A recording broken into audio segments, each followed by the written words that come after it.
Hello everyone, this is Michael Eilbrock from MJE Diagnostics, and today we are going to go over several case studies for heavy-duty vehicles, primarily using the scope to diagnose these issues with addition of scan data. I am going to show these case studies from 3 different vehicles, and these videos are going to be separated in 3 different parts. So this way we can make the info easy to take in and digestible for everyone. So with that being said, let's get started. Okay, so on this bus, it's a 60-foot articulated New Flyer coach. It's a 2001 model, and the complaint that it had from the operator was that it had a ABS fault light on, and it also had erratic operation of the braking system. So I went out to the bus, I hooked up the software, and it had codes on the ABS for J1939 timeout, and it only counted for a couple times, I believe. I'll show the code data here in a little bit. But anyway, it had codes for that, and it also had codes on the transmission computer on CAN for data not plausible, also pointing to the ABS module. So after that, I decided my next best step was to, of course, check the terminating resistance of the CAN bus, and I had 60 ohms on the CAN bus. That was good. I didn't see anything wrong with that.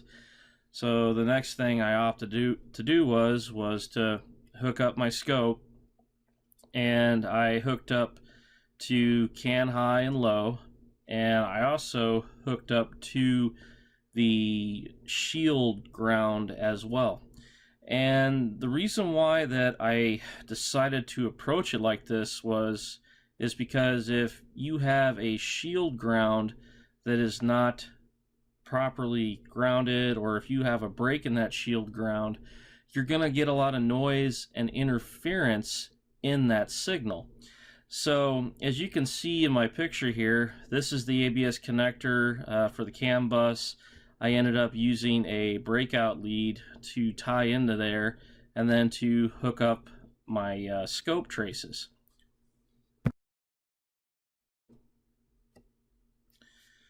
And right here is a drawing of the CAN bus schematic for this bus on this network. I redrew it. It operates on 250 kbaud, and there are 3 modules on this network. You have the engine ECM, the transmission ECM, and the ABS ECM, as you can see in this picture. And how I had hooked up to the CAN bus here is, as you can see on the picture, channel 1 is going to CAN high, channel 2 is going to CAN low, and then I'm putting my scope ground on the shielding. Now, the reason why I am doing it like that is I want to test the integrity of that shield ground as I'm hooked up to CAN high and to CAN low. So I can test the integrity of the shield ground, check for intermittent connections by doing this technique. And I will now show a video of hooked up to the bus with the scope running and showing the importance of using streaming mode to find these issues, or another way that everyone calls streaming mode also, is deep record mode. So let's get to that right now. Okay, so here I've got the bus running, and scopes drawn across the screen. I'm hooked up to CAN high and low with the shield ground, and I'm driving the bus, and I'm trying to see if there's a dropout or anything in the, by using streaming mode. And by doing it this way, you won't lose any data. If you go on a trigger with trying to find a problem like this, you potentially can miss it. So anytime you're trying to find a drivability issue, make sure you're in streaming mode, or other people call it deep record mode. And as you can see here, my signal is dropping out. I have a problem, and it's getting worse. So I I was able to clarify that there's an issue with the CAN bus, and now I need to inspect further what is going on. So I ended up taking my scope ground and going to a good chassis ground, and then my CAN high and CAN low voltages went back to normal. So that just proved to me that there was a proper in the shielding. And another thing to keep in mind is on this setup for the 3 computers that are on this backbone, there is no shield ground to chassis anywhere on the schematic. So the ground for the shield is inside one of the modules, and it's inside the Cummins ECM. So this system's just a little bit different on how they complete the ground for the shield. Okay, so now that we have confirmed that we have a problem on the CAN bus shield, the shield ground, what is going to be the proper technique here to isolate this problem? So it's a 60-foot articulated coach. You've got 3 modules on the network. You have the Cummins ECM obviously mounted to the engine in the rear of the bus, because this is a pusher, and the transmission computer is in the rear rack area, and that's also before the articulated joint. But the ABS module, however, is all the way up front over the front entrance door in the bus.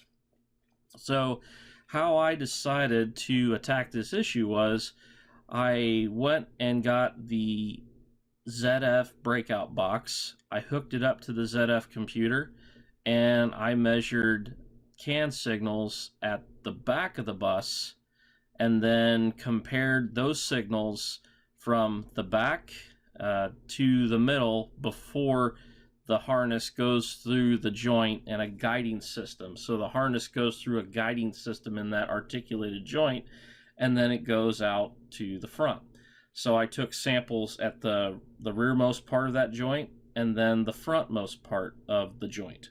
And then I compared signals, and also I would drive the bus around, and then I would also use the bus's kneeler to kneel the bus and raise the bus to flex the joint in the middle of the bus to help me isolate that, hey, you know, is this the issue inside the joint, you know, or is it still something further back, or is it up front? So I'm basically looking at the schematic, looking at how the harness is laid out, and I'm developing a technique on how to solve this problem. Okay, so here's me hooked up to the front diag connector to show the dropout in the CAN signal when I hit the kneeler. So I had my meters up, it showed good voltages, and now what I'm doing is I'm running the scope, and then I am watching to see if it drops out when the kneeler is applied. So right here, that's me starting the bus. That's from the electrical system, so I'm not worried about that. What I'm worried about is when I apply the kneeler, and I'm flexing the joint in the middle of this bus. Let's do some. So right now it looks pretty good, and now there you go. I kneel the bus, and it makes the CAN signals drop out. And then when I hit the raise button, it goes up. So that is proving to me that the problem is happening in the joint.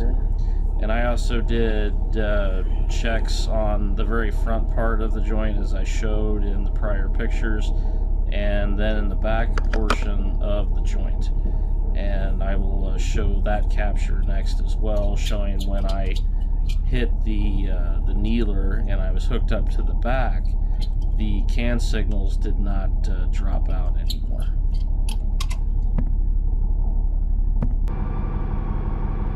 Okay, on this capture I'm hooked up to the rearmost part of the joint that is before the problem that I'm having, and I kneel the bus and then raise it, and as you can see while this is happening, I don't have any issues at all with the cam. Yeah, it does look a little noisy on there and everything, but I'm on a really long screen. It's collecting a lot of data. What I'm concerned about is that dropout gone? Is it not doing it anymore when I kneel the bus? And it's not. So I've just proved that the problem is in the articulated joint. The harness, the shielding inside the joint is faulty, and it needs replaced. Well, I hope everyone enjoyed that, and I hope I've put my point across about using streaming mode on your scope so you can find glitches, because if you're in a triggered mode, you potentially might not see this issue. So just keep that in mind when you're using your scope and when you're trying to find an intermittent drivability problem.